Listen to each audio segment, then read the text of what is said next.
ဘာရင်းနဲ့လွှေးနေရတော့ကွာ ဘိုးကြီးကျွန်တော်တို့တမတော်ကြီးကလေးရှင်းမင်းနဲ့ တမတော်ကာကွယ်ဦးစီးချုပ်ယာယီသမ္မတကြီးဦးမင်းအောင်လှိုင် ဘော်ဘီကျော်နဲ့စားနေတာပါဘိုးကြီး စားလို့ကောင်းကြရလား ကောင်းတာတော့ပြောမနေဘိုးကြီးဘော်ဘီကျော်ပြီးရင်ငပိကြောင်းပြီးပဲဟင်းဒီတဲ့ကောင်းတာမရှိတော့ပါဘူးဘိုးကြီး အေးဗျာအခုလိုဘာမှမရှိဘာမှဝယ်မရတဲ့အရှေ့တန်းလိုနေရာမှာအခုလိုအသားငါအရွက်တွေနဲ့စားနေရတော့ကွာစိန်ထက်တောင်တန်ဖို့ရှိရဗျာ နိုင်ငံတော်အာဏာသိမ်းထားတဲ့နိုင်ငံတော်လက်စွဲဦးစီးချုပ်ငါလုံးဝကိုမိလို့လေ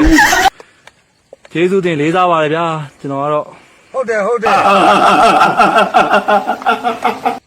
ကဲဗျာအဲ့ဒါဆိုလေညမိုးမချုပ်ခင်လေအားပါစားကြဗျာ ဟုတ်ကဲ့ဘိုးကြီးကျွန်တော်တို့ကတော့စားရကြည့်လဲအတကုံစားမှာပဲရန်သူဆိုရင်လဲ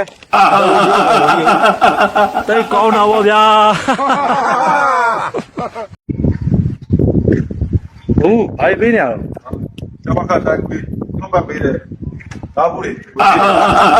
ကောင်းနေလားဘလို့ခံစားရတော့ ချိန်ကတော့လည်းမပူရအသားငါဆိုလည်းဟင်းရတွေလည်းရအခုလိုအသားဘူးငါးဘူးတွေမပြတ်ရတော့ပျော်တာပေါ့ ကဲနောက်ကစိတ်တော်လေးဘလို့ခံစားရ ခုလိုမျိုးရှင်းပြတော့ကျွန်တော်တို့စစ်တိုက်ရတာပူပြောပါဗျာ very good ဗျာကောင်းလိုက်တာ